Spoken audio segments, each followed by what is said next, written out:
Welcome back. Programme में एक बार फिर से आपको खुशामदीद कहते हैं। जाहिद मंसूरी साहब, सबीन यूनस और समीउल्लाह बरकी साहब प्रोग्राम में हमारे साथ इन कॉन्वर्सेशन है। एक और मामले को उठाते हैं और पाकिस्तान पीपल्स पार्टी और एमक्यूएम इस वक्त लग रहा है कि आमने सामने है और एमक्यूएम से जो सिक्योरिटी वापस ली गई है, शर्जीली नामे में की स्टेटमेंट सामने आई है, वो इसको डिनाई कर रहे हैं। जाहिद साहब, क्या फरमाएंगे? सिक्योरिटी वापस ले ली गई है? अगर नहीं ली गई तो फिर ये तासुर क्यों फैलाया जा रहा है?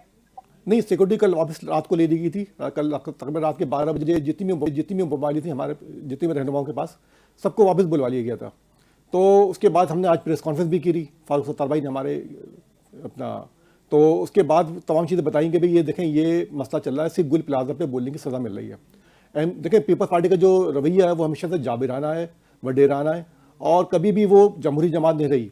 इनका जो बेसिक जो चीज़ थी वो हमेशा से यही रही है कि जबर से हम काम निकलवाए। तो पीपल्स पार्टी ने समझ लें कराची को एक खंडर सिटी बनाया हुआ है।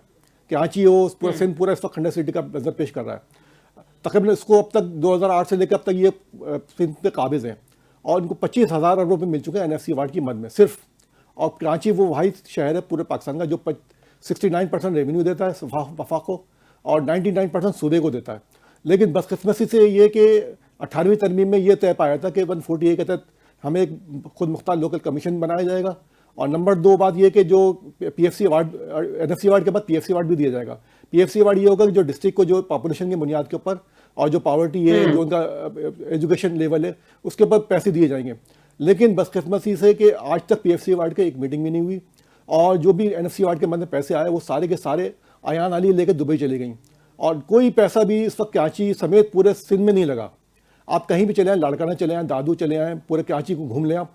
पहले तो ये होता था कि भाई सड़क के दौरान के गड्ढा आता था, कभी कभी पहले ऐसा होता था। अब ये होता है कि बहुत सारे गड्ढों में कभी कभी सड़क भी आ जाती है। अब ये कराची की सूरत ये हो गई है, शहर में पूरे भरे कचरा भरा पड़ा हुआ है। आप अंदर देख लें, अच्छा। पानी बिल्कुल नायाब है, पानी सिर्फ ठीक है, तो कराची के अमन के लिए एमक्यूएम की खुद की अमली तजावीज़ है। ये तो मैं प्रोग्राम जी की क्लोजिंग में आपसे जी पूछूंगी। बरकी साहब काफी देर से खामोश है, उनसे मैं जी। सवाल करना तो मैं चाहूंगी। बरकी साहब ये बताइएगा, एक पॉइंट मुस्तफा बता दूं। कमाल साहब ने बारहा मीडिया पे बात की। वो कह रहे हैं विफाक से कि एक बार फिर से कराची जो है उसको कंट्रोल में लिया जाए, ये मुतालबा वो कर रहे हैं। ये आप समझते हैं कि ये वाकई मुस्तफा कमाल साहब ने एमक्यूएम हल दे रही है, या फिर जो सियासी इस वक्त पॉइंट स्कोरिंग है या दबाव है वो बढ़ाने की कोशिश की जा रही है? बरकी साहब देखिए, बात ये ना कि कराची अगर सिंध में देखा जाए तो इस वक्त वाकई वहां पे इंतजामी बहुत सी पीपल पार्टी की गवर्नमेंट की नाकामियां हैं। मतलब जिस तरह का ये गुल प्लाजे वाला वाकया हुआ, उसको रिस्पॉन्स में मतलब काफी मतलब ऐसी कोताहियां आई हैं कि जो एडमिनिस्ट्रेटर टाइप एक अगर वहां पे देखा जाए तो कराची मतलब आपके पाकिस्तान का मतलब सारी कारोबारी निजाम आपका वहां से है। तो वहां पे मतलब वो बहुत सी चीजों में नाकामियों में है।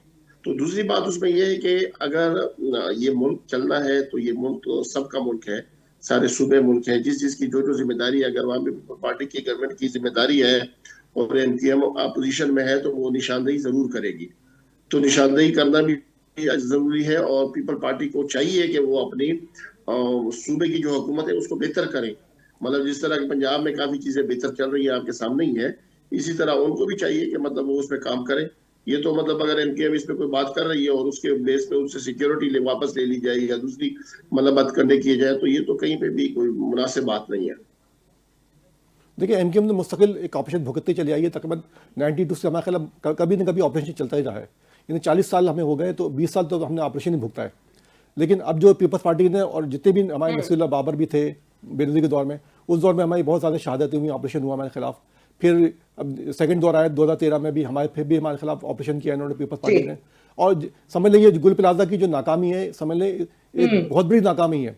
इसमें सिर्फ लोग की जाने ज़ाया नहीं हुई। लेकिन ये नाकामी के जिम्मेदार सिर्फ अगर एक जमात को इस वक्त ठहरा दिया जाए, जी, एमक्यूएम का भी बहुत पार्ट है देखिए कराची की 18 साल सियासत से में, 18 साल कराची से के पीपल्स पार्टी फैसलों में, काबिज है। मामलात में। 18 साल से मैं ठीक है। बताऊँ ना, देखिए 2024 में RJ शॉपिंग मॉल है गुलिस्तान जौन में, उसमें आग लगी थी। उसके बाद ये हुआ था कि ना एक वो सर्वे कंडक्ट करवाया गया था किन किन बिल्डिंगों में। सर, सालाना 2,500 आग लगने के वाकयात में जी कोई एक्शन नहीं दिया जी, जा रहा। ये किन एक बिल्डिंगों में अफसोसनाक वो, नंबर है, उसके अफसोसनाक बाद से सूरत कोई हाल भी। है। प्रोग्राम का सर टाइम प्रोग्राम का खत्म हो गया है। जाहिद मंसूरी साहब, सबीन यूनस साहिबा, समीउल्लाह बरकी साहब प्रोग्राम में हमारे साथ शामिल गुफ्तगू थे और जो कुछ भी कराची में हुआ या जो भी कुछ भी शहर के साथ हो रहा है उस पर जो सियासी पॉइंट स्कोरिंग है वो एक तकलीफ से बात है। खासकर जो मुतासरीन है, जो गुल प्लाजा के मुतासरीन है, उनके लिए भी तकलीफ के बाद है, और उसका अमल तजावीज या हल क्या है, इस पर जो है वो बात होनी चाहिए ऑब्वियसली।